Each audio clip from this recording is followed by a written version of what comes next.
So, in the exercise, I answered 4 questions. The first question is, how does language in American culture oppress certain groups? Um, I feel like it just oppresses certain groups because the main language is English, and that it can be hard with some of the terms that we use, especially in politics. Um, it's really hard for people that don't speak English. It limits their voice in a sense. If I'm in a country or just an area where I don't speak the same language, or even in an area where I speak the same language but don't understand the slang or how things work, it's going to be really hard for me to voice my opinions, voice my beliefs, and it's going to be really hard for my family as well if they don't speak the same language that I'm in. So, just putting my feet in other shoes, just politically, socially, it limits your voice, and it limits you to where you can only be involved, but so much if you don't, if you're not able to speak the language that is the dominant. Um, the second question is, can you identify any policies or laws that have specifically been detrimental to the development of families from non-dominant groups? So I couldn't find any.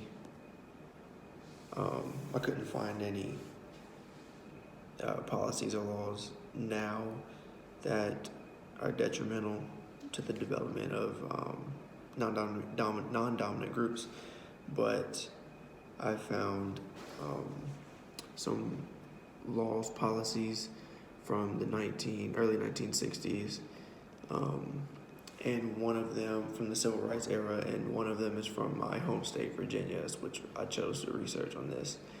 And the policy reads as, in a theater, every person operating any public hall, theater, opera house, motion picture show, or any place of public entertainment which is attended by both white and colored persons shall separate white race and the colored race, and shall set apart and designate certain seats therein to be occupied by white persons, and a portion thereof, or certain seats therein to be occupied by colored persons.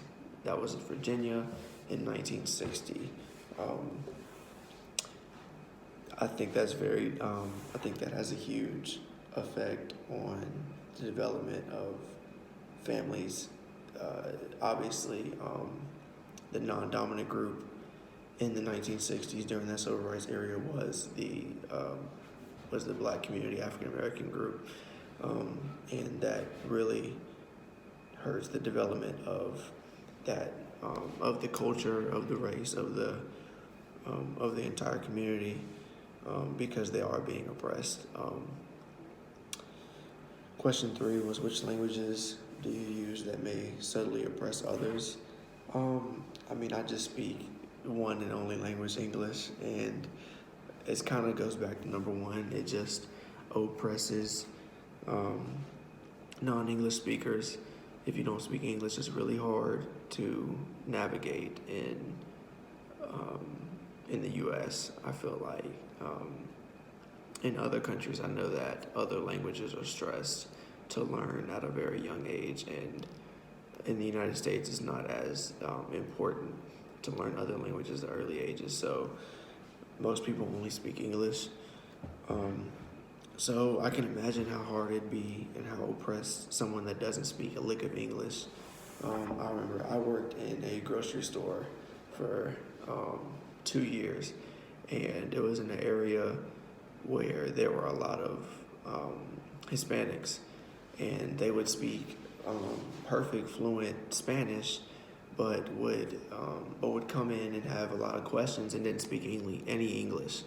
And I felt like it's really hard for them to buy groceries, something they need to survive, because they can't speak English. And whether it's an issue on our part, that we need to, expand more and stress that we need to learn more Englishes, or maybe they need to learn English to do these things that they need to do to survive and not feel and not be oppressed. So that was my answer for number 3. Number 4 says, do you believe that individuals from non-dominant groups sometimes buy into the very oppressive language of dominant groups? I feel that they do. I feel that individuals definitely give in, because when you're oppressed, it's really easy to give in and to um, kind of, I guess, join the other side if it's possible. Because I can imagine how hard it'd be to be oppressed, and especially when it's something you believe in strongly. Like, I know the example it gave was an anti-gay individual who was bought into anti-gay rhetoric, then suddenly realizes he is gay. That's a perfect example.